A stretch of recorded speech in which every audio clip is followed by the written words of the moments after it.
41. The Brown Bunny, 2003. Remembered as the movie with the blowjob that brought Kant to its knees, Vincent Gallo's second feature, and the controversy around it, had less to do with Chloe Sevigny fellating the director than it did with critics' refusal to do the same.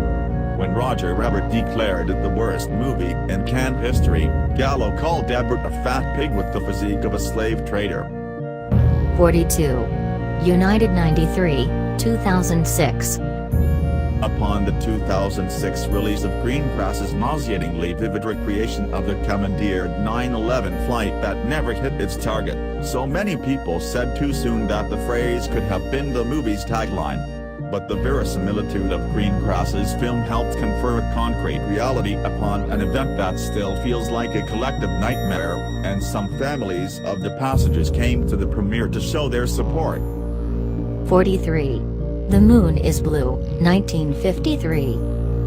When Otto Preminger included the then racy terms virgin, mistress and seduce in his lecherous comedy, the movie industry's morality police went into a froth. Had Hollywood censor Joseph Breen refused to grant the movie a seal of approval, so Preminger and company released the film without his blessing, marking the beginning of the end of the Hays Code stranglehold. 44. Reservoir Dogs, 1992. Tarantino's powerful homage, reworking of the heist gone wrong thriller, stealing ideas from Kubrick's The Killing and Scorsese's Mean Streets, among others, is probably the final word, or frame, on the subject. A bunch of color-coded crooks, Mr. White, Mr. Pink, etc., previously unknown to each other, chosen and named by aging capo Joe Cabot, Tyranny, and his son Nice Guy Eddie, Penn, execute a jewelry robbery. The job done, the getaway fucked up, they reassemble at a warehouse to get what's coming to them.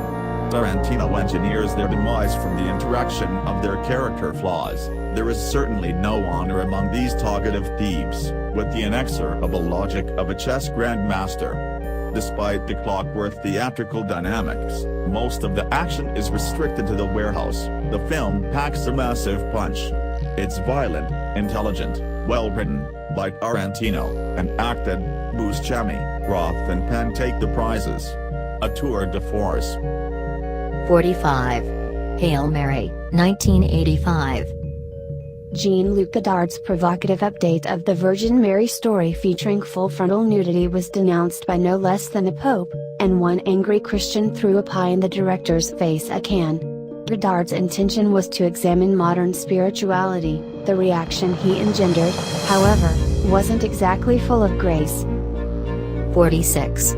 Basic Instinct, 1992. Everyone remembers Sharon Stone's crotch flash, but Paul Verhoeven's thriller, penned by smutmeister Joe Esterhaus in a mere 13 days, produced a fair amount of off-screen heat, too, as gay groups furiously decried the image of homicidal lipstick lesbians. Riot police patrolled locations, no ice picks went unaccounted for. 47. The Devils, 1971.